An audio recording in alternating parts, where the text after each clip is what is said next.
पूर्णमदः पूर्णमिदं पूर्णात् पूर्णमुदच्यते पूर्णस्य पूर्णमादाय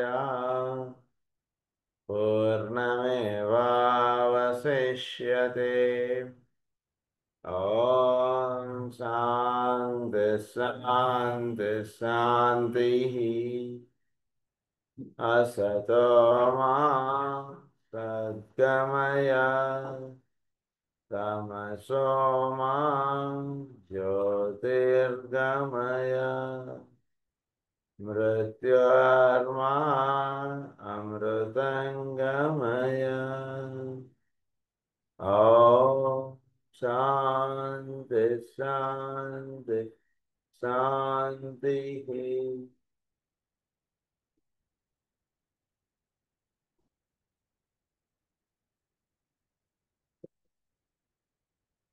మనం ఫోర్త్లా చదువుకుంటూ ఉన్నాం. మనం ఫోర్త్లలో ఇంకొక కొంచెం ఉంది, అది కూడా మనం చదువుకున్నాము.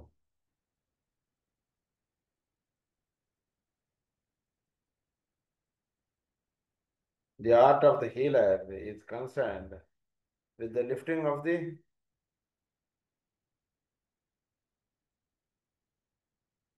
downward focused eyes onto the soul. The healer within the form. So healer అనేవాడు ఎక్కడ ఉంటాడు? విత్ ఇన్ ద ఫారం ఉంటాడు, బయట ఎక్కడ ఉంటాడు. మనకి రోగం తగ్గాలంటే మనం విత్ ఇన్ ద ఫారం ఒకడు ఉన్నాడండి. వాడిని ఏమంటాం అంటే, మనం హోమియోపతిలో ఏమని చెప్తామంటే ప్రాణశక్తి అంటాం. ప్రాణశక్తి మనకి వచ్చినటువంటి జబ్బుల్ని తగ్గించేటువంటిది. అదే హీలర్, అదే హీల్ చేస్తుంది. మనకు వచ్చినటువంటి జబ్బులు, మనకు ఉన్నటువంటి బాధలు అన్నీ తొలగించేది మనలో ఉన్నటువంటి ప్రాణశక్తి. సో వాడిని ఏమన్నారంటే, వాడు మన లోపల ఉన్నాడండి హీలర్ అంటున్నారు. సో మనం వేసేటువంటి ఔషధములు కూడా వెళ్ళి మన యొక్క ప్రాణశక్తిని సహకారంగా నిలుస్తాయి. తగ్గించేది ఫైనల్గా మన ప్రాణశక్తే. మనం వేసుకునేటువంటి ఔషధములు ఇవన్నీ కూడా మన ప్రాణశక్తికి చెప్పినటువంటి పని చేయడానికి అన్నట్టుగా నిలబడితే, మనం వేసుకునేటువంటి ఔషధములు డైరెక్ట్గా వెళ్ళి రోగాన్ని తగ్గించడం అంటూ చేయదు. ప్రాణశక్తి చెప్తుంది, దానికి సహకారంగా ఈ ఔషధములు నిలుస్తాయి. The healer within the forum, the spiritual or third eye, then directs the healing force and all is well. Third eye అంటున్నది ఏం చేస్తుంది? Directs the healing force. Healing force చక్కగా వెళ్ళి వీడుకున్నటువంటి రోగాన్ని తగ్గించేసేటువంటి డైరెక్షన్ ఎక్కడి నుంచి వస్తుందంటే వీడుకున్నటువంటి థర్డ్ ఐ నుంచి వస్తుంది. అంటే వీడుకున్నటువంటి పీనియల్ గ్లాండ్ అక్కడి నుంచి దిగి వస్తుంది ఎనర్జీ. అక్కడి నుంచి ఎనర్జీ పిట్యూటరీ బాడీకి దిగి రావడం, అక్కడి నుంచి మిగిలిన ఎండోక్రినాలజీకి అంతా కూడా వెళ్ళడం, అవంతా కూడా బ్లడ్ స్ట్రీమ్లోకి ఎంటర్ అవ్వడం, ఆ ఎండోక్రినాలజీ జ్యూసెస్ అన్నీ కూడా, తద్వారా వాడికి రోగములు నివారింపబడటం. ఇది సో ఇది హీలర్ ద్వారా, ఇది ఫోర్త్లా మనకి. సో దీంట్లో ఈ లెసన్ పేరు ఏంటంటే, ఇవాళ చదువుకోబోయేటువంటి లెసన్ డిసీజెస్ ఆఫ్ డిసైపుల్స్. ఈ డిసైపుల్స్ యొక్క డిసీజెస్ ఏమిటి, ఏంటి, ఆ రహస్యాలు కొన్ని మనకి ఎక్స్ప్లెయిన్ చేస్తారు. ఇంకా we will divide what we have to say and the disease of disciples into two parts: the specific problems of all disciples and the difficulties incident on to soul contact. So డిసైపుల్స్గా ఉండేటువంటి వాళ్ళు నిన్నటి దాకా మనం చదువుకునే మిస్టిక్స్గా ఉండేటువంటి వాళ్ళ యొక్క డిసీజెస్ గురించి మనం చదువుకున్నాం. ప్రస్తుతం చదువుకోబోతున్నటువంటి టాపిక్ ఏంటంటే, డిసైపుల్స్గా ఉండేటువంటి వాళ్ళకి వచ్చేటువంటి జబ్బులు ఏమేమిటి. సో డిసైపుల్స్గా ఉండేటువంటి వాళ్ళకి ఏంటంటే specific problems of all disciples. So disciple అనగానే కొన్ని స్పెసిఫిక్ ప్రాబ్లమ్స్ కొన్ని ఉన్నాయి. అవి చాలామంది డిసైపుల్స్కి, అంటే ఆల్మోస్ట్ 98-99 మంది డిసైపుల్స్లో వచ్చేటువంటి జబ్బులు అవి కొన్ని ఉన్నాయి. అవి కాకుండా difficulties incident into soul contact, soul తోటి అనుసంధానం చెందడంలో ఏర్పడేటువంటి రుగ్మతలు, వాటి వలన ఏర్పడేటువంటి ఇబ్బందులు. సో ఇవి రెండింటిగా డివైడ్ చేశారు. We need here to remember that all disciples are susceptible to the major categories of disease. They are attempting to be one with all humanity, and this includes therefore all the ills to which flush is hair. వీడు 10 మందితో ఒకటిగా వీడు ఉండాలి కదండి. వీడికి చెప్పేటటువంటి సాధన ఏంటి? ఈ లోపల ఏదైతే ఉందో అంతటా అదే ఉంది కనుక నువ్వేమి సపరేట్ కాదు, అందరిలో నువ్వు కూడా ఒకటివి, అందరిలాగే నీవు కూడా, కనుక అందరినీ సమానంగా ప్రేమించు, అందరితో సమానంగా ఉండు, ఇవన్నీ పాఠాలు మనం చెప్పుకుంటాం కదా. అందువల్ల ఏమవుతుందంటే సమానంగా ఉంటూ ఉండడంలో వాళ్ళందరికీ ఏర్పడేటువంటి, ఉదాహరణకు వర్షం వస్తుంది, వీడి మీద కూడా వర్షం పడుతుంది. అది ఇక్కడ తెలుసుకోవాల్సినటువంటి రహస్యం. అందరితో సమానంగా ఉంటున్నాడు కదా, అందరూ తోటి సమానంగా అలా వెళుతున్నాడు, వీడు అలా జీవిస్తున్నాడు. ఆ ప్రాంతం వాళ్ళకి, ఆ ఊరు వాళ్ళకి, లేదా ఆ దేశం వాళ్ళకి, వాళ్ళందరికీ ఎటువంటి జబ్బులు అయితే వస్తున్నాయో వీడు కూడా ఆ జబ్బులు వచ్చేటువంటి అవకాశాలు ఉంటాయి. So with all humanity, and this includes therefore all the ills to which flesh is heir, they may not however succumb to the frailties of the ordinary man, and should remember the diseases of the heart and of the nerves constitute their major problem. So అంటే ordinary మ్యాన్కి వచ్చేటువంటి జబ్బులు వీళ్ళకి రావు, but జనరల్గా ఒక డిసైబుల్స్గా ఉండేటువంటి వాళ్ళకి వచ్చేటువంటి జబ్బులు వస్తాయి. అంటే ఏంటి, మెయిన్గా సర్క్యులేటరీ అండ్ నెర్వస్ ట్రబుల్స్ వీళ్ళకి వచ్చేటువంటి అవకాశాలు ఉంటాయి. ఆర్డినరీ మ్యాన్కి వచ్చేటువంటి జబ్బుల గురించి మనం చెప్పుకున్నాం, ఆ జబ్బులు వీడికి రావు. అది ఇక్కడ పాయింట్. ఎందుకంటే వీడు పూర్తిగా, ఇప్పుడు ఆర్డినరీ మ్యాన్ ఏమిటంటే శుచి శుభ్రం లేకుండా జీవించేటువంటి వాడు ఆర్డినరీ మ్యాన్. అంటే ఎలా ఉండాలి ఏమిటి, వాడికి ఎలా నచ్చితే అలా ఉంటుంటాడు ఆర్డినరీ మ్యాన్. ఈ just lives as he will, as he wishes to be, అంతే. వాడు పొద్దున్నే 10ంటికి రావాలనిపిస్తే 10ంటికి లేస్తాడు, పొద్దున్నే బెడ్ కాఫీ తాగాలనిపిస్తే బెడ్ కాఫీ తాగుతాడు, లేదా ఈరోజు భోజనం చేయకుండా పడుకుని అలా టైం గడిపేస్తాను కూడా అలా టైం గడిపేస్తాడు, రాత్రి 12ంటికి హోటల్కి వెళ్ళి తినొస్తాడు, ఇలా ఇష్టమైనట్టు వాడు ఉంటాడు. సో అలా జీవించేటువంటి వాళ్ళకి వచ్చేటువంటి జబ్బులు వీడి దగ్గరికి రావు. అది పాయింట్. సో అందు గురించి వీడికి మెయిన్గా heart troubles and nervous troubles వీడికి వచ్చేటువంటి అవకాశాలు ఉంటాయి. అవేంటో చెప్తున్నారు.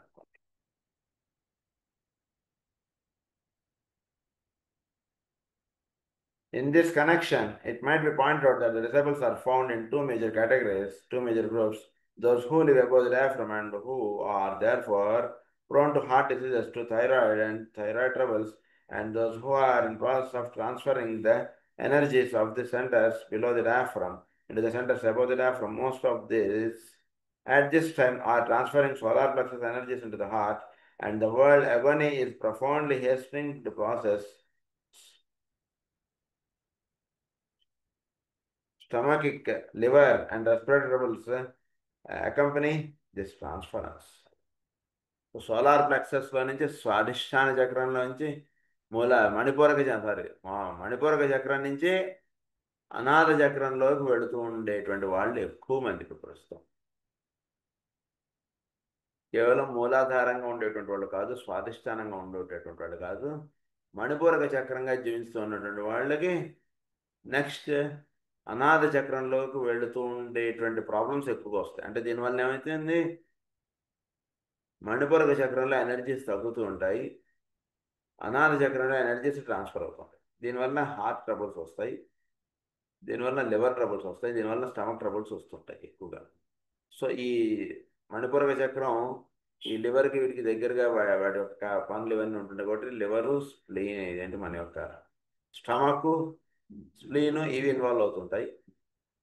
పైన ఉన్నటువంటి హార్ట్ అనాథ చక్రంలోకి ఎనర్జీస్ వెళ్తుంటాయి కాబట్టి అక్కడ హార్ట్ ట్రబుల్స్ వచ్చేటువంటి అవకాశాలు ఎక్కువగా ఉంటాయి. అది బేసిక్గా అవగాహనలో పెట్టుకోవాలి.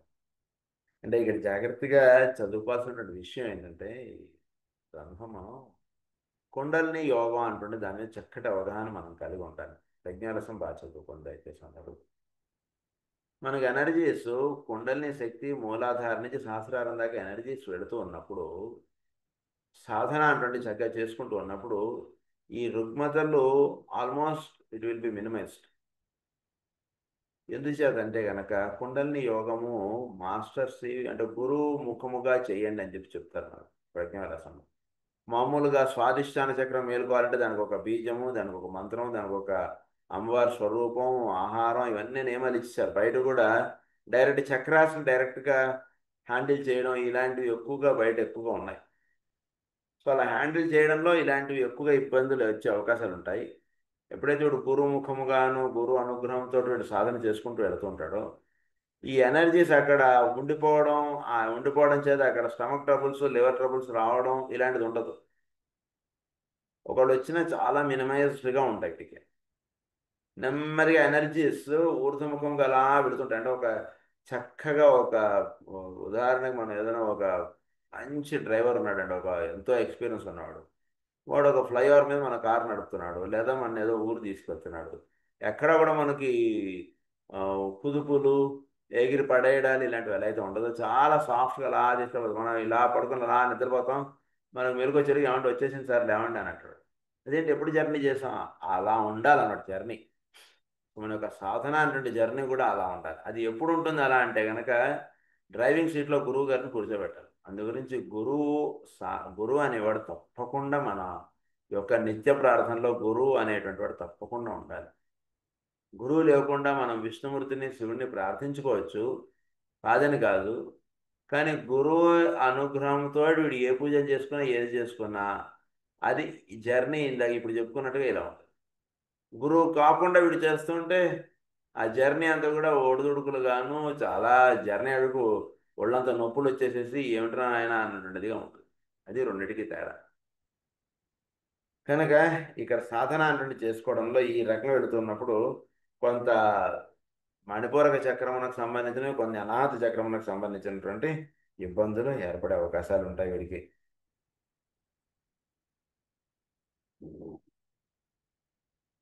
అది హేస్టింగ్ ద ప్రాసెస్. అది the specific problems of disciples. ఇప్పుడు స్పెసిఫిక్ ప్రాబ్లమ్స్ ఆఫ్ డిసైపుల్స్ చెప్తున్నారు. మనం ఇందాక చెప్పుకున్నటువంటి 2 పాయింట్స్లో అది specific problems of disciples.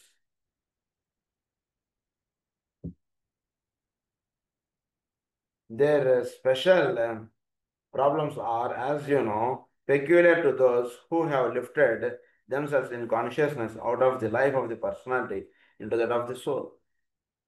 So life of personality నుంచి సోల్గా వీడు ఇచ్చుకుంటూ ఉన్నప్పుడు వీడికి ఏర్పడేటువంటి జబ్బులు ఏమిటి?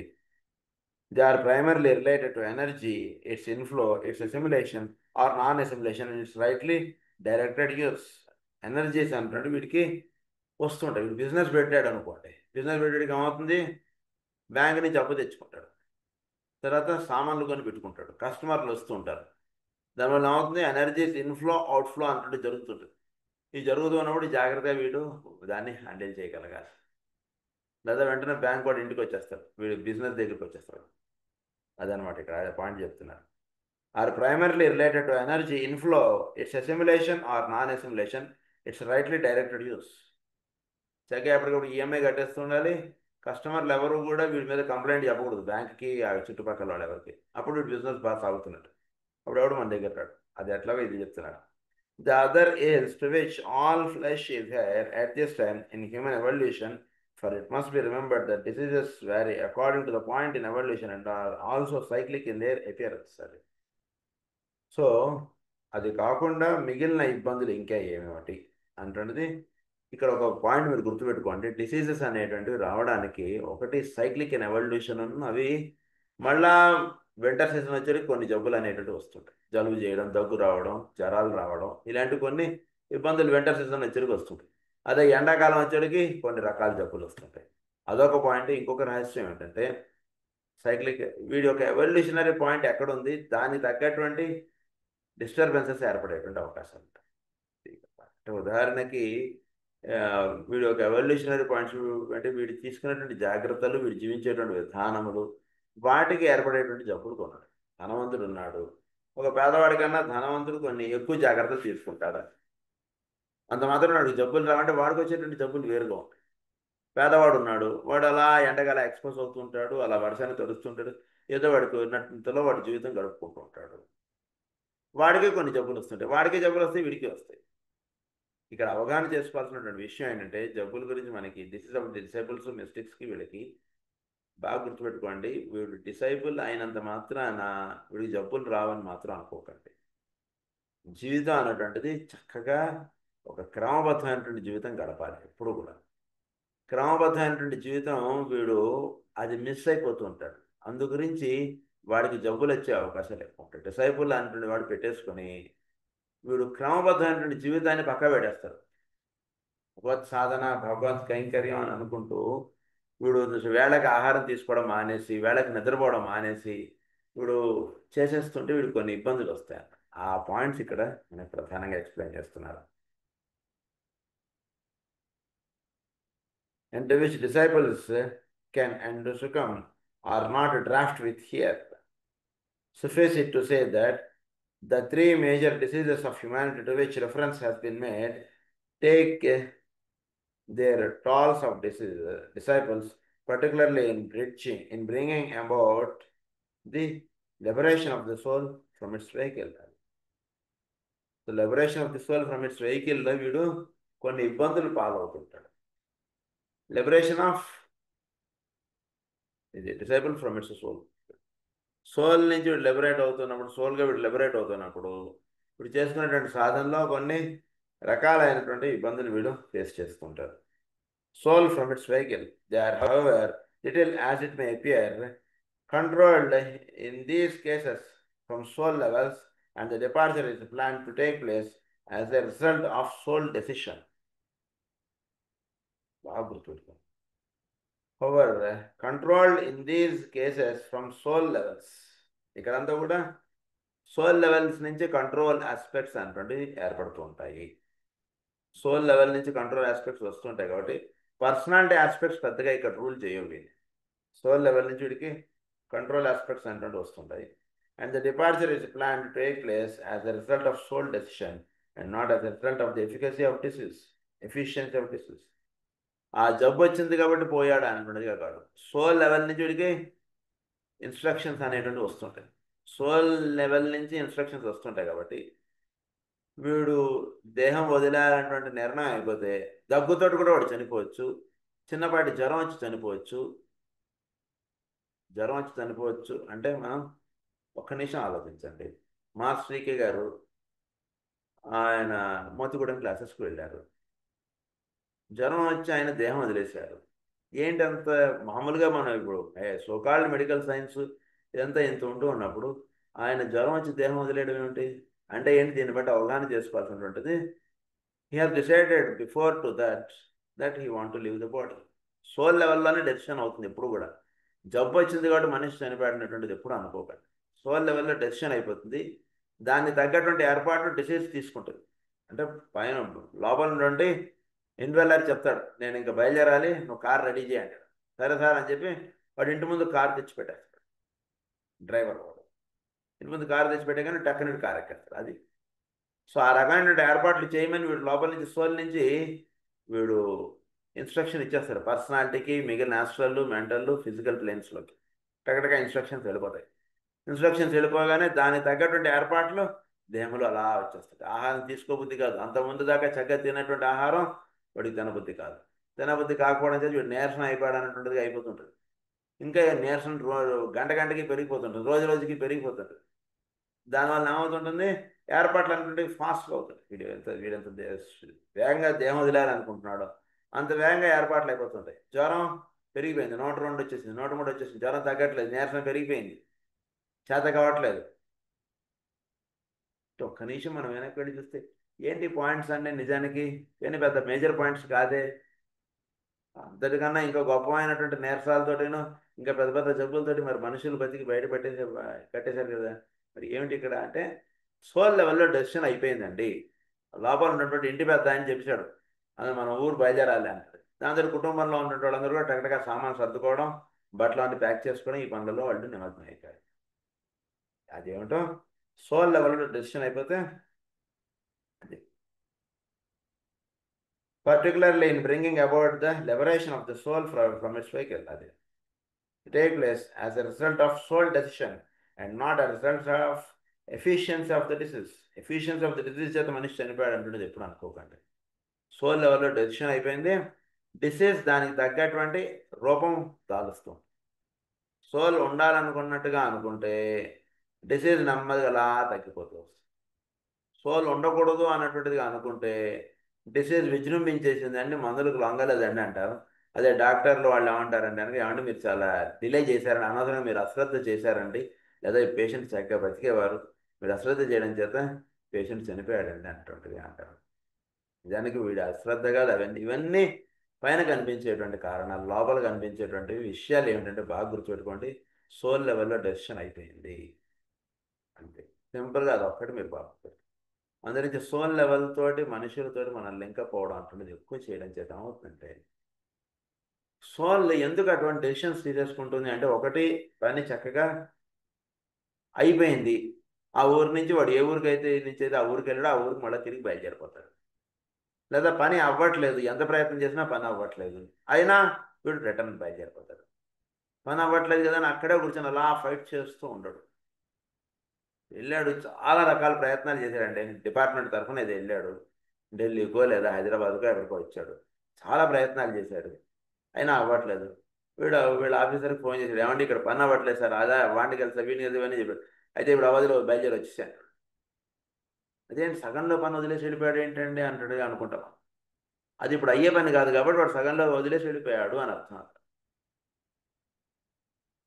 సో అలాంటి వాటితోటి ఉంటుంటాయి అన్నమాట విషయాలన్నీ, డెసిషన్స్ అన్నీ ఎక్కడవుతాయంటే సోల్ లెవెల్లో డెసిషన్స్ అయిపోతాయి.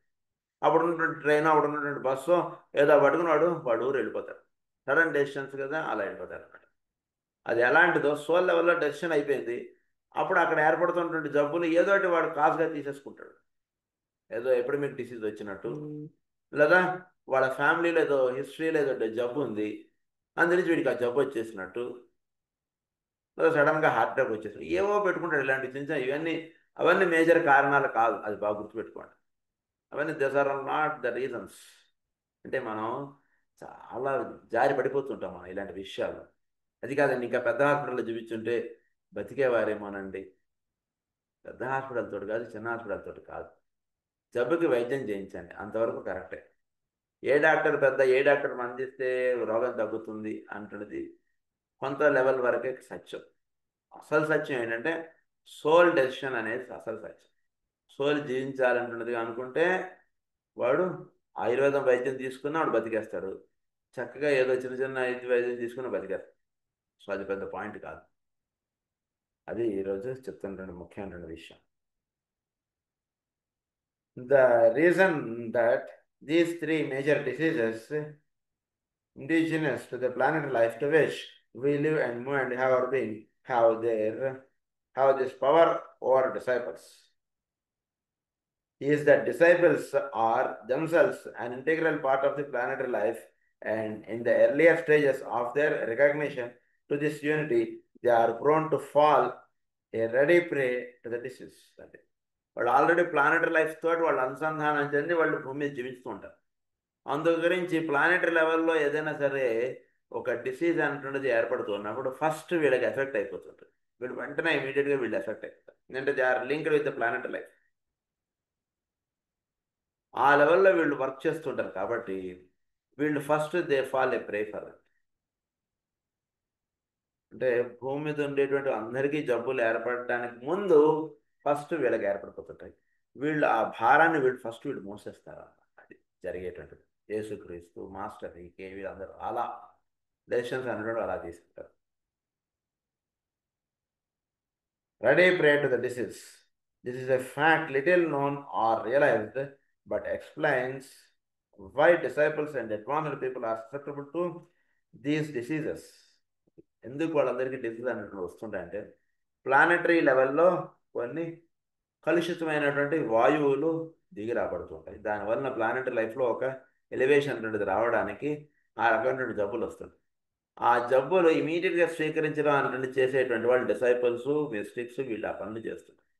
అందు గురించి ఎవరైతే ప్లానెటరీ లెవెల్కి దగ్గరగా ఉంటుంటారో వాళ్ళకి ఫస్ట్ ఎఫెక్ట్ అవుతారు. తద్వారా వాళ్ళు ఎఫెక్ట్ అవ్వడం చేత planetary level will be a bit uplifted. జబ్బులు అనేటువంటి వచ్చాయి, దానివల్ల ఏమన్నా ఒక ప్లానెటరీ లైఫ్లో ఒక శుభ్రత, ఒక హయ్యర్ స్టెప్కి అది ఎలివేట్ అవ్వడానికి ఇది ఒక ప్రిలిమినరీ స్టెప్ అనమాట, జబ్బు రావడానికి. అది జరుగుతుంటుంది ప్లానెట్ లెవెల్. సో ఇది కూడా ఒక సేవగా వాళ్ళు భావించుతారు. చాలా వాళ్ళ జీవితాన్ని జాగ్రత్తగా మనం గమనించుకోవాలి. సో ప్లానెటరీ లైఫ్కి చేసేటువంటి సేవ వాళ్ళు. we could divide these problems into 4 categories. ఇవి 4గా మనం విభజించుదాం. Those which are connected with the blood or with the life aspect, for the blood is the life. These have specific effect upon the heart, but usually of a fundamental functional nature only. Organic disease of the heart arises in more deeply seated causes. So functional diseases అన్నారు. So blood disorders అన్నారు. Compared with the blood are with the life aspect. So blood ఒకటి, life aspect ఒకటి. Those which are compared అంటే anaemia, iron deficiency anaemia, aplastic anaemia, B12 deficiency, pernicious anaemia, ఇవన్నీ ఉన్నాయి కదా. Anaemia చాలా రకాలు మనకి. తర్వాత బ్లడ్ డిసార్డర్స్, లుకీమియాస్, ఇవన్నీ కూడా కొంతవరకు. లుకీమియా కొంతవరకు వస్తుంది. So in general blood disorders, haemoglobin తక్కువగా ఉండడం చేత ఎనీమియా కండిషన్స్, బ్లడ్ తక్కువ అయిపోవడం, సో దానివల్ల నీరసము, ఇలాంటి ఇబ్బందులన్నీ రావడం, ఇవన్నీ కూడా డిసైపుల్స్లో వచ్చేటువంటి ప్రాథమిక జబ్బులు ఇవన్నీ కూడా. Blood are with the life aspect. For the blood is the life అంటే లైఫ్ ఆస్పెక్ట్ ఇదంతా కూడా లోపించడం. ఇది these have specific effect upon the heart. దీనివల్ల ఏమవుతుంది, ఎనీమియాలో హార్ట్ ఫెయిల్యూర్ కండిషన్స్ ఇవన్నీ కూడా చదువుకుంటే. హార్ట్ ఫెయిల్యూర్ అంటే దయచేసి మెడిసినల్గా heart failure condition is different. The word heart failure, మామూలుగా హార్ట్ ఫెయిల్యూర్ అయింది అన్నటువంటి కండిషన్ వేరు. అంటే ఒక సామాన్యుడు హార్ట్ ఫెయిల్యూర్ అనే వర్డ్ వాడడం వేరు, ఒక మెడికల్ మ్యాన్ హార్ట్ ఫెయిల్యూర్ వాడడం అనేటువంటి వర్డ్ వేరు. ఇక్కడ మెడికల్ మ్యాన్గా హార్ట్ ఫెయిల్యూర్ అంటే ఏంటో ఆ ఉద్దేశంగా ఇక్కడ వాడుతున్నాం మనం. హార్ట్ ఫెయిల్యూర్ అంటే ఎనిమియా వచ్చిన వాడికి హార్ట్ ఫెయిల్యూర్ కండిషన్ లాంటివి వస్తాయి. So specific effect upon the heart, but usually అవి ఫంక్షనల్ నేచర్ ఓన్లీ. వీడికి ఫంక్షనల్ నేచర్లో ఉంటాయి, అది దాన్ని హార్ట్ ఫెయిల్యూర్ అంటారు. ఫంక్షనల్ నేచర్లో ఉంటుంటుంది దాని ప్రాబ్లమ్స్. సో ఆర్గానిక్గా ప్రాబ్లమ్స్ రావడం అంటుంటుంది ఇంకా కొంచెం డీప్ సీటెడ్గా అయితే ఇప్పుడు ఆర్గానిక్ లెవెల్లో దిగుతుంది ప్రాబ్లమ్స్. ఫస్ట్ ఫంక్షనల్ నేచర్గా ఉంటుంది. ఫంక్షనల్ నేచర్గా అంటే ఏమిటి, కొంత దూరం నడిస్తే వీడికి ఆయాసంగా ఉండడం, కొంచెం ఎక్కువ పని చేస్తే అలసట చెందడం, ఇలాంటివన్నీ వస్తుంటాయి. హోమియోపరంగా ఉంటుంటే ముందుగానే వాటిని సిమ్టమ్స్ ఐడెంటిఫై చేసుకుని వీడు చక్కగా సల్ఫరో ఏవో మందులు ఇలాంటివన్నీ చూసుకుని వాడు వేస్తుండడం చేత వాడు చక్కగా ఆ డిసీజెస్ నుంచి నెమ్మది వీడు బయట. అది organic disease of the heart arises in more deeply seated causes. అది ఇది ఫస్ట్ పాయింట్. సెకండ్ పాయింట్ ఏమంటుందంటే those which are a direct effect of energy playing upon and through the nervous system via the directing brain. The brain and nervous system. Energy is directly, it will be received by the brain. మామూలుగా blood circulation చేత దానికి కావాల్సినటువంటి oxygenation ఇదంతా అందుతుంటుంది. కానీ వీడు ఈ గాయత్రి మంత్రము, చోట్లో ఉన్నటువంటి సూర్యుడు, ఈ ప్రజ్ఞని వీడు అనుసంధానం చెందడం, ఇలాంటివి చేయడం కొన్ని. అంటే అవి చేయకపోయినా కూడా వీడు ఎప్పుడైతే సూర్యరశ్మికి ఎక్స్పోజ్ అవుతాడో వీడికి చోట్ల నుంచి ఎనర్జీస్ అంటే వీడికి అందుతుంటుంది. దిస్ ఈజ్ వన్ ఇన్లెట్దని మనం చెప్పుకున్నాం గతంలో. సో అందుగురించి వీడి బ్రెయిన్కి ఎనర్జీస్ అంటుంటే అలా వస్తుంటాయి. ఆ ఎనర్జీస్ వస్తున్నటువంటి వాటి చేత ప్లస్ నర్వస్ సిస్టము, వీటి వలన ఏర్పడేటువంటి జబ్బులు కొన్ని ఉంటాయి. డైరెక్ట్ ఎఫెక్ట్ ఆఫ్ ఎనర్జీ, దాని చేత కొన్ని జబ్బులు వస్తుంటాయి. అవి ఏంటో అంటే ఇక్కడ ప్రస్తుతం బాగా గుర్తుపెట్టుకోండి, డిసైపుల్స్ గురించి మాత్రమే మీరు కన్సిడర్ చేయండి. సామాన్యుడి గురించి లెవెల్లో ఇక్కడ మాట్లాడకండి దయచేసి. అది ఇక్కడ బాగా గుర్తుపెట్టుకోండి. Direct effect of energy playing upon and through the nervous system via the directing brain. Nervous system చేత వీడు బాగా భావాల్ని వాటిని అలా తొక్కి పెట్టేసేసి అలా ధ్యానం చేయడానికి అలా కూర్చుండిపోవడాలు, ఆకలిస్తున్నా సరే ఆహారం తీసుకోకుండా ఈరోజు ఉపవాసం చేయాలనేటువంటి భావన పెట్టేసుకుని, ఇవన్నీ నర్వస్ సిస్టమ్ మీద ఎఫెక్ట్ పడతాయి. బాగా గుర్తుపెట్టుకోవాలి. ఉపవాసం చేయాలనేటువంటిది ఎంత సత్యమో నర్వస్ సిస్టమ్ మీద ప్రభావం పడకుండా ఉండేట్టుగా చూసుకోవాల్సినటువంటిది కూడా అంతే సత్యము. రోజు ఈరోజు దాకా పొద్దున మధ్యాహ్నం సాయంత్రం భోజనం చేసేసాం, సడన్గా రేపటి నుంచి కార్తీక మాసం స్టార్ట్ అయిపోయింది, ఫస్ట్ రోజే కార్తీక సోమవారం వచ్చేసింది, ఇమీడియట్గా భోజనం మానేస్తారు. లోపల ఉన్నవాడికి ఏం తెలుసు అవన్నీ? లోపల ఉన్నవాడికి ఇది కార్తీక మాసం ఇదంతా ఏం తెలియదు కదా, మన స్టమక్కి మన యొక్క లివర్కి వీటికి ఏం తెలియదు కదా అవన్నీ. వాటి అవి జ్యూస్ అవన్నీ రిలీజ్ చేస్తుంటాయి. రోజు చక్కగా ఆహారం తీసుకోవాల్సిన టైంకి ఈరోజు ఉపవాసం అని చెప్పి బోర్డు క్లోజ్ చేసేసాం మనం. సో ఇలాంటివి ఎక్కువ అంటే ఉదాహరణలు ఒకటి. సో ఇలాంటివి అనేకం ఉంటాయి. మన యొక్క థాట్స్ వీటిని అలా తొక్కి పెట్టేసేసుకొని మనం పూజ క్రతువులు ఇవన్నీ చేసుకోవడం అలా ఉండిపోతూ ఉంటాం చేత మన నర్వస్ సిస్టమ్ దెబ్బతింటుంది. దానివల్ల ఏమవుతుంది, ఎనర్జీ అక్కడ దెబ్బ పడుతుంటుంది. ఎనర్జీనేమో ఈ పని చేయాలంటుండేదిగా అది డైరెక్ట్ చేస్తుంటుంది, ఎనర్జీస్ అందుతుంటాయి. కానీ వీడు అవన్నీ ఆపేసుకుని ఇవేవో చేస్తుంటాడు కొన్ని. సో వాటి వల్ల వీడి యొక్క నర్వస్ సిస్టమ్ దెబ్బ పడుతుంటుంది. అది సెకండ్ కాజ్గా చెప్పాడు మనకి. థర్డ్ కాజ్ ఏంటంటే those which are related to the respiratory system and have an occult source. Respiratory system ఒకటి, నాన్ అక్కల్ట్ సోర్స్. దీనికి కొన్ని అక్కల్ట్ సోర్సెస్ అంటే ఏమిటి, కొన్ని బ్రీతింగ్ ఎక్సర్సైజెస్ వీటి అంటే వీడు అంతర్ముఖ సాధన అంటే చేయడంలో జాగ్రత్తగా చేసుకోవాలి ఎప్పుడు కూడా. అందు గురించి గురు అనుగ్రహం గురుముఖత అని చెప్పారు మనకి. ఇది బాగా గుర్తుపెట్టుకోండి. అక్కల్ట్ సోర్స్ చేత వీడికి కొన్ని రెస్పిరేటరీ ప్రాబ్లమ్స్ వస్తుంటాయి. అంటే వీడి యొక్క సాధనకి సంబంధించినవి సరిగ్గా చేయకపోతే దాని వలన వీడికి రెస్పిరేటరీ ప్రాబ్లమ్స్ వచ్చే అవకాశాలు ఉంటాయి. మరి ఉదాహరణకి 2 సంవత్సరాల క్రితం దాకా వీడికి ఎప్పుడు కూడా పుట్టినప్పటి నుంచి దగ్గు ఆయాసం లేదు. 2 ఏళ్ల నుంచి దగ్గు ఆయాసం స్టార్ట్ అయింది. ఎందుకు స్టార్ట్ అయింది అంటే అది కాదు సార్, ఏదో క్లైమాటిక్ కండిషన్స్ అంటున్నది ఎంత సత్యమో దానికి మించిన సత్యం ఏంటంటే వీడు అంతర్ముఖ సాధన ఇలాంటివన్నీ చేస్తున్నాడో జాగ్రత్తగా కేసీట్లో అడిగి తెలుసుకోవాలి. అది కాదండి, ఈ మధ్య ఏదో వీడు ఏవో కొత్తగా ఏవో టీవీ ఛానల్స్లో ఏవో చూసాట, లేదా ఎవరో గురువు గారిని పట్టుకున్నట, ఆయన ఏవో కొన్ని మంత్రోపాసనలు ఏవో ధ్యానాలు తపస్సులు ఏవో పెట్టాట. అవి చేస్తున్నప్పటి నుంచి వీడికి ఆయాసం స్టార్ట్ అయింది. వెంటనే వాటిని జాగ్రత్తగా సెట్ చేసుకోమని చెప్పాలి. అంటే వాటి వల్ల కూడా వీడికి ఇలాంటి జబ్బులు వస్తుంటాయి. అంటే వాడికి జాగ్రత్త నాయన నువ్వు చేసేటువంటి సాధన గురించి ఒకసారి జాగ్రత్త చెక్ చేసుకో. ఎందుకంటే నువ్వు గురువు చెప్పేది తప్పు అంటే లాస్ట్ లంపకాయ బీక్తాడు వేరేవాడు. ఎందుకంటే నా గురువుని తప్పు అంటావా, నీ గురువు ఎక్కువ అంటావా, ఇలాంటి భావాలు ఉంటాయి. అదే నుంచి ఎవరిని ఏమీ ఇక్కడ ఇబ్బంది పెట్టకూడదు. నాయన నువ్వు ఏదైనా సాధన చేస్తుంటే ఒక 4 రోజులు గ్యాప్ తీసుకో. కొంచెం నీకు బ్రీతింగ్ ఎక్సర్సైజెస్ చేస్తున్నావు కదా, కొద్దిగా గ్యాప్ తీసుకో. ఏంటంటే ఈ ఆయాసం ఇలాంటివి ఎక్కువైపోయిందంటే నీకు మళ్ళీ ఈ ఇన్హేలర్లు ఇవన్నీ పెట్టాలి, నీకు చాలా ప్రాబ్లమ్స్ వస్తాయి. అందుకని just give a pass to your sadhana అంటే నెమ్మదిగా వాడికి చెప్పి ఒక 4 రోజులు జాగ్రత్తగా మందులు వాడుకో అని చెప్పి అలా వాడికి నెమ్మదిగా గైడ్ చేయాలి వాడిని. ఇది చేయాల్సినటువంటి విధానం ఇప్పుడు కూడా. సో దేనివల్ల వాడికి జబ్బు వచ్చింది అనేటువంటి జాగ్రత్తగా ఇవన్నీ ఈ రహస్యాలన్నీ కూడా మనకు అక్కల్ట్ మెడిటేషన్స్లో చాలా చెప్పారు ఆయన. మనం చేస్తున్నటువంటి సాధన వల్ల కూడా మనకి చాలా జబ్బులు వస్తుంటాయి, అది తెలుసుకోవాలి మనం. అదేంటంటే నేను రోజు పూజ చేస్తున్నాను కదా, నాకెందుకు దానివల్ల కాదన్నటువంటిదిగా అసలు ఆ పాయింట్ మనం కన్సిడర్ చెయ్యం. ఊరికనే మనం తినే ఆహారంలో మనం జీవించేటువంటి విధానంలో వాటి వల్లనే జబ్బులు వస్తుంటాయి అంటే భావముగా మనం ఎక్కువ ఉంటాం. వాటి వల్ల మాత్రమే కాదు, మనం చేసుకునేటువంటి సాధనలో ఏమన్నా లోపాలు ఉంటే వాటి వలన కూడా జబ్బులు వస్తుంటాయి. ఈ పాయింట్ బాగా గుర్తుపెట్టుకోవాలి. సో నర్వస్ డిసార్డర్స్ ఇవి, తర్వాత రెస్పిరేటరీ డిసార్డర్స్ అక్కల్ట్ సోర్స్ అని చెప్పారు. అది those which are specifically due to the receptivity or the non-receptivity to the functional or the non-functional non-functioning under the influence of the center. అది మన centres వీటి యొక్క influences కొన్ని చేత మనకి జబ్బులు అనేటువంటి వస్తుంటుంది. ఏంటిది specifically due to the receptivity or the non receptivity. దీని గురించి మనం గతంలో ఒక ఆర్టికల్లో కూడా మనం రాసుకున్న కృతజ్ఞతలో ఉంది. ఏంటంటే ఎనర్జీస్ కింద నుంచి హయ్యర్ సెంటర్కి వెళుతున్నప్పుడు, ఛానలైజ్ అవుతున్నప్పుడు అక్కడికి సడన్గా ఒక థ్రష్గా ఫోర్స్గా వెళుతుంది. అక్కడ రిసెప్టివిటీ ఆర్ నాన్ రిసెప్టివిటీ చేత అక్కడ జబ్బులు వచ్చే అవకాశాలు ఉంటాయి. లేదా ఫంక్షనల్ ఆర్ నాన్ ఫంక్షనల్ చేత జబ్బులు వచ్చాయి. సడన్గా అక్కడ ఫంక్షన్ స్టార్ట్ అవుతాయి.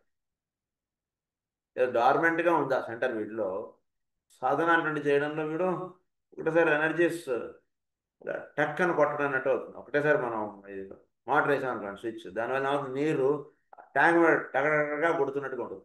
పైన శబ్దాలు అవుతున్నాయి చూడండి అన్నట్టుగా ఉంటుంది కొత్త వాడికి చూస్తే. ఏంటంటే ఏం లేదు, ఖాళీగా ఉన్న ట్యాంకులో నీళ్లు ఫోర్స్గా పడుతూ ఉన్నాయి అన్నటువంటిది ఎలా అయితే ఉంటుందో అలా కుండలిని ఎనర్జీస్ లోవర్ సెంటర్ నుంచి దాని యొక్క హయ్యర్ సెంటర్లోకి వెళుతూ ఉన్నప్పుడు హయ్యర్ సెంటర్లో అప్పుడు దాకా ఫంక్షన్ డార్మెంట్గా ఉంది లేదా నాన్ ఫంక్షనింగ్గా ఉంది.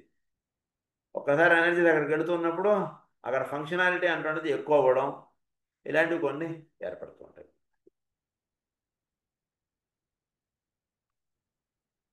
And the influence of the center. Necessarily, these fall into 7 groups, affecting 7 major areas of the body. For the average disciple, before there is complete soul control and monadic direction, the major directing agent via the brain is the vagus nerve, along which the energies entering via the head center are distributed to the rest of the body. A definite science of the centers and their relation to Kundalini has been built up by a certain powerful esoteric school in the Orient. It has in it much truth, but also much error. Much truth undi, much error kuda undi akkade. అది చెప్తున్నారు ఇక్కడ. So వీడికి 7 major centres ఉన్నాయి కదండి, అందులో నుంచి 7 major disorders వీటిలో ఏర్పడేటువంటి అవకాశాలు ఉన్నాయి. అది బాగా గుర్తుపెట్టుకోండి అంటున్నారు. తర్వాత సోల్ కంట్రోల్ డైరెక్ట్గా అది అవ్వకుండా ఉన్నంత వరకు, సోల్ కంట్రోల్ అప్పుడప్పుడే అవుతూ ఉండడం ఇలాంటివి జరుగుతున్నప్పుడు వీడి యొక్క పీనల్ గ్లాండ్ ఇది ఇంపాక్ట్ ఒకటి అవ్వబడుతుంటుంది. నెక్స్ట్ వీడిలో ప్రధానంగా వేగస్ నర్వ్ యొక్క దాని యొక్క ఫంక్షన్స్, అంటే వేగస్ నర్వ్ సప్లై ఆల్మోస్ట్ ప్రతి మెయిన్ ఆర్గాన్కి వేగస్ నర్వ్ సప్లై ఉంటుంది. హార్ట్కి ఉంటుంది, అన్నిటికీ వస్తుంటుంది వేగస్ నర్వ్. స్టమక్ ఉంటుంది, అన్నిటికీ సప్లై ఉంటుంది మనకు వేగస్ నర్వ్. ఎంత క్రేనియల్ నర్వ్ చాలా ముఖ్యం. సో ఆ పాయింట్ ఇక్కడ చెప్తున్నారు. Via the brain is the Vegas nerve along which the energies are distributed to the rest of the body. A definite signs of the centers. So ఇప్పుడు ఒక 7 centres, దాని యొక్క influence via the Vegas nerve it will be distributed, అది చెప్తున్నారు ఇక్కడ మెయిన్గా. So ఈ soul control అనుకోండి చక్కగా ఏర్పడింది అనుకోండి, వేగస్ నర్వ్ యొక్క ఫంక్షనాలిటీస్ పర్ఫెక్ట్గా అలా వెళుతుంటాయి మొత్తం. అంటే వేగస్ నర్వ్ సప్లై ఏంటంటే క్రేనియల్ నర్వ్ సప్లై, పూర్తి చిన్న పాయింట్ చెప్తాను. క్రేనియల్ నర్వ్స్ మన బాడీలో ఏంటంటే డైరెక్ట్గా బ్రెయిన్ నుంచి అరైజ్ అయ్యి అవి చేస్తుంటాయి. అంటే మన యొక్క స్టేట్ గవర్నమెంట్ తోటి సంబంధం లేకుండా సెంట్రల్ గవర్నమెంట్ కొన్ని యాక్టివిటీస్ అంటుంటే మన యొక్క ప్రాంతంలో కొన్ని చేస్తుంటాయి. వాటికి స్టేట్ గవర్నమెంట్ తోటి సంబంధం లేదు, ఎవరితో సంబంధం లేదు. మిలిటరీ పీపుల్ ఇలా కొందరు ఉంటారు, వాడు ఎవరి మాట వేయడు, వాడు ఎవరిని కేర్ చేయడు, డైరెక్ట్గా సెంట్రల్ తోటి వాడికి లింక్. అంటే ఏంటంటే జాగ్రత్తగా అవగాహన చేసుకోవాలంటే వాడి యొక్క సోల్ తోటి డైరెక్ట్ లింక్ ఉంటాయి వీటికి. ఈ క్రేనియల్ నర్వ్స్ అవి మనం గాలి పీల్చాలంటే అవి వీడి మాట అసలు వినవు. వీడికి చక్కగా ఇచ్చినటువంటి ఆహారాన్ని వీడు నిద్రపోతున్నా సరే వీడు డైజెస్ట్ చేసి ఇచ్చేయడం, అదంతా వేగస్ నర్వ్ యాక్టివిటీ. అలాగే వీడి యొక్క బ్రీదింగ్ క్యాపబిలిటీస్ వీడి చేతిలో లేకుండా చేసేటువంటిది వేగస్ నర్వ్. మామూలు వేరే నర్వ్స్ ఉంటాయి, అవి వీడి యొక్క బ్రీదింగ్ని ఆపే, వీడిని వదిలి ఇలాంటివి చేసేటువంటిది. వేగస్ నర్వ్ ఎప్పుడైతే రంగంలోకి దిగిందో ఇంకా వీడి యొక్క చేతుల్లో ఏముండదు, వీడు ఖచ్చితంగా వీడు బ్రీదింగ్ తీసుకోవాలి సార్. అంటే 1 నిమిషం ఆపాడు, 2 నిమిషాలు ఆపాడు, 3వ నిమిషానికి వీడు బ్రీదింగ్ తీసుకుంటాడు సార్, అదంతా కూడా వేగస్ నర్వ్ యాక్టివిటీ. అలాగే హార్ట్ పల్సేషన్స్ ఇలా మొత్తం అంతా కూడా ఈ వేగస్ నర్వ్ యాక్టివిటీ అంటే అక్కడి నుంచి కింద దాకా అన్ని పార్ట్స్కి ఇది సప్లై ఉంటుంటుంది అనమాట. సో ఆ పాయింట్ ఇక్కడ ఒకటి ఎక్స్ప్లెయిన్ చేస్తున్నాను. along which the energies are distributed to the rest of the body. A definite science of the centers and their relation to Kundalini has been dealt up by a certain powerful esoteric schools in the Orient. చాలా మహానుభావులు వాళ్ళందరూ కూడా కుండలిని యోగం గురించి మంచి గ్రంథాలు రాశారు, జాగ్రత్తగా చదువుకోండి. వాళ్ళు కొన్ని తప్పులు కూడా రాశారు అన్నటువంటిదిగా చెప్తున్నారు ఇక్కడ. అందులో సర్ జాన్ వుడ్రాఫ్ అన్నటువంటిది ఆయన ది సర్పెంట్ పవర్ అన్నటువంటి గ్రంథం చాలా పవిత్రమైనటువంటి గ్రంథంగా చెప్పారు నాన్నగారు. దానికి సంబంధించినటువంటి తెలుగు ట్రాన్స్లేషన్ నాన్నగారు చక్కగా ప్రజ్ఞ లేకుండా ఇచ్చారు. ఆ గ్రంథం మనం స్టాండర్డ్గా పెట్టుకొని దాన్ని చక్కగా చదువుకోవచ్చు మనం హాయిగా. I have differentiated between problems and physical reactions and diseases because the inflow, distribution and direction of energy do not necessarily produce disease. Always, however, during the novitiate which precedes all the initiations, they do produce difficulties and problems of some kind or another, either within the consciousness of the disciple or in his relation to those around him. So ఇక్కడ between problems and physical reactions and disease, because అది. So problems ఇవన్నిటి గురించి కొంచెం మీకు ఒక చక్కటి అవగాహన అనేది ఏర్పరచాను. జనరల్గా మన ఊరికి మన ఉదాహరణ మన తిరుపతి యాత్ర అన్నింటిని పెట్టుకున్నాం. ప్రాబ్లమ్స్ ఉండవాడిని అంటే ప్రాబ్లమ్స్ ఉంటాయి, ప్రాబ్లమ్స్ ఉండవాడిని అంటే ఉండవు, రెండు చెప్తాం. ఎప్పుడు ఉండవు ప్రాబ్లమ్స్ అంటే ఇప్పటికీ మన కాళ్ళు ఎవరో ఉన్నారు, ఆయన ఇప్పటికి 10 సార్లు 20 సార్లు తిరుపతి వెళ్ళొచ్చారు. ఆయన సరే టికెట్ కొనుక్కుంటున్నప్పుడు మనం కూడా ఏమండి మాకు కూడా తిరుపతికి రావాలని ఉందండి అన్నట్టు చెప్పాం. ఆయనతో తిరుపతికి వెళ్తాం అని చెప్పాం ముందుగానే. ఆయనతో పాటు అయితే పలానా చోట టికెట్ కొనుక్కోండి అని చెప్పాడు. తర్వాత మనకి ఆయనతో పాటు దర్శనాలు ఇవన్నీ ఆయన ఏర్పాటు చేస్తాడు అనుకో, ఊరిని ఉదాహరణ. అంత అద్భుతంగా ఉంటుంది యాత్ర, చాలా వైభవంగా. అలా కాకుండా మనం మొదటిసారి తిరుపతి వెళ్దామని మనం ప్రయాణం కట్టినప్పుడు ఆయనది ఆ టికెట్ ఏదో మనం తెలియకుండా లేట్గా బుక్ చేసుకున్నాం, దానివల్ల ఆర్ఏసీలో వచ్చింది, నెమ్మది ఏదో కన్ఫర్మ్ అయింది. రాత్రికి ఎప్పుడో లేచాం, అక్కడ ఎక్కడ పార్ట్లు పెట్టుకోవాలో తెలియదు, ఎక్కడ సామాన్లు పెట్టుకొని ఎలా నడుచుకుంటూ వెళ్ళాలి, ఇవన్నీ ప్రతిదీ కూడా వెతుక్కుంటూ అంటే ఎవరినైతే పట్టుకుంటే మనకు చాలా ఈజీగా అయిపోయిందో వాడిని పట్టుకోకుండా ఉండడం చేత అయితే ప్రతిదీ వెతుక్కుంటూ మనం వెళతాం, మనకు కూడా మంచి దర్శనం అవుతుంది, అవదని కాదు. బట్ వాడిని పట్టుకుంటే ఏమవుతుందంటే మనం అసలు నల్లేరుపై పంట నడకలాగా అలా వెళ్ళిపోతాం వచ్చేస్తాం.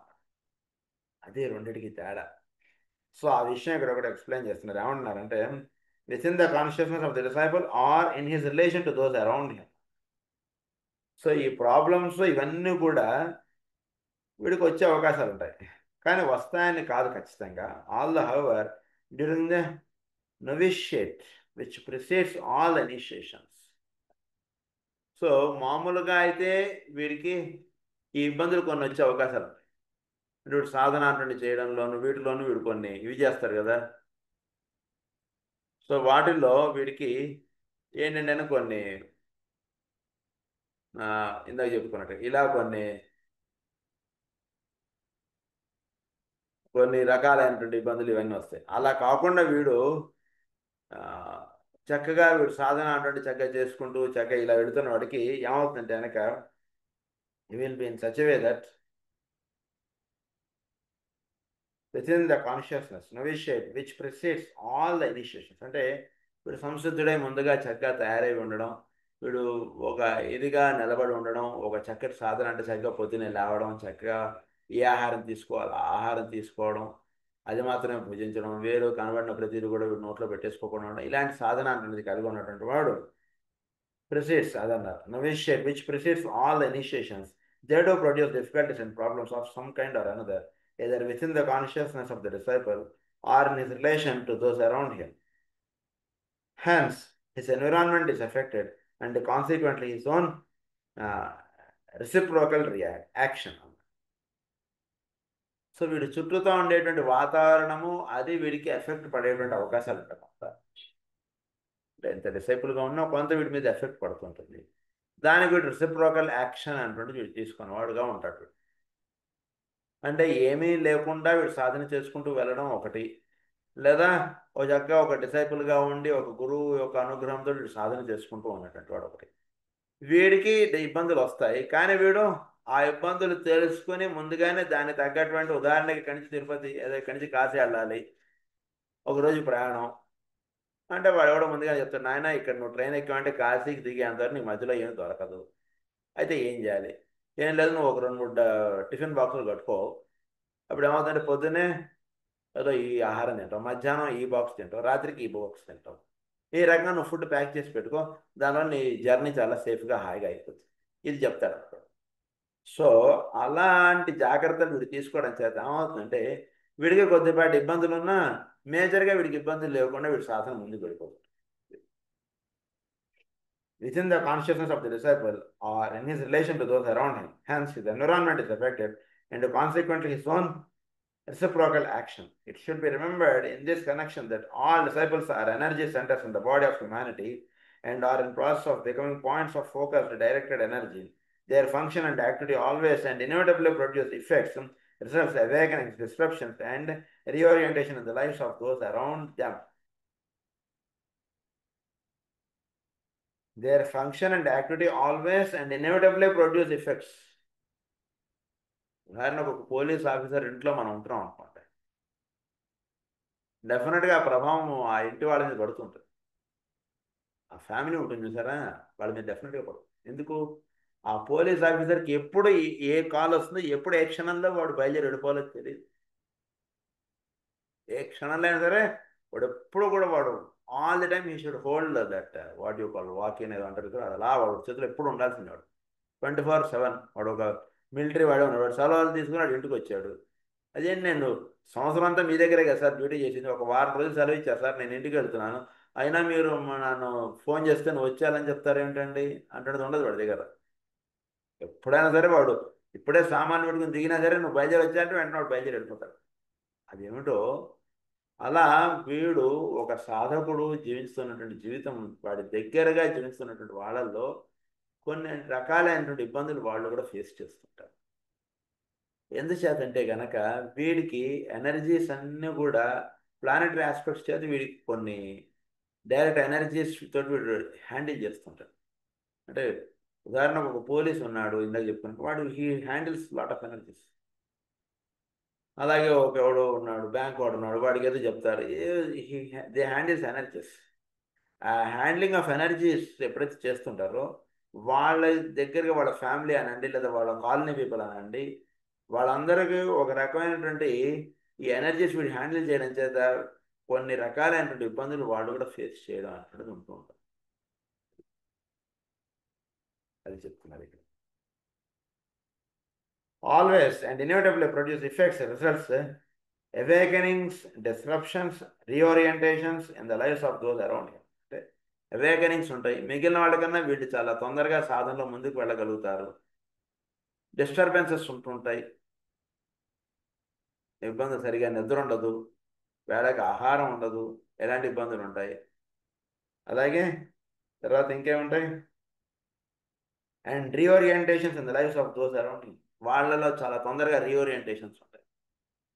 ఉదాహరణకి మాస్టర్ సికి గారు, ఆయన దగ్గర ఉన్నటువంటి వాళ్ళకి ఎవరికో బ్రదర్ నిద్రపోతుంటే సడన్గా ఒక రోజు లేపి ఇప్పుడు ప్రార్థన చేయండి అని చెప్తారు. అది వేరేవాడు కుదరదు కదా ఆ ప్రార్థన. మాస్టర్ గారితో ఆ టైంలో ఆ అర్ధరాత్రి 12 గంటలకు లేచి పలానా రోజు నుండి ప్రార్థన చేయమని ఆయన పక్కనే ఉన్నటువంటి వాడికి చెప్పారు, వేరేవాడికి ఆ ఛాన్స్ లేదు.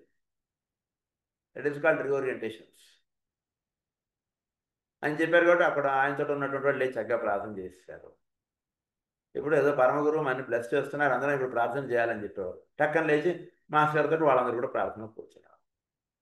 You will have those blessings. అలాంటివన్నీ కూడా ఉంటాయి అన్నమాట.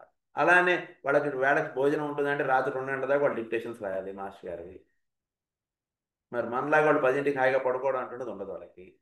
ఇలాంటివన్నీ చెప్తున్నారు పాయింట్స్. అది అవేకనింగ్స్ ఉంటాయి చాలా వాళ్ళకి. ఎందరో దేవతల దర్శనాలు అవుతూ ఉంటాయి, పరమగురుల దర్శనాలు అవుతూ ఉంటాయి, వేళకి భోజనం ఉండదు, సాధనలో చాలా ముందుకు నడిచే అవకాశాలు కూడా ఉంటూ ఉంటాయి.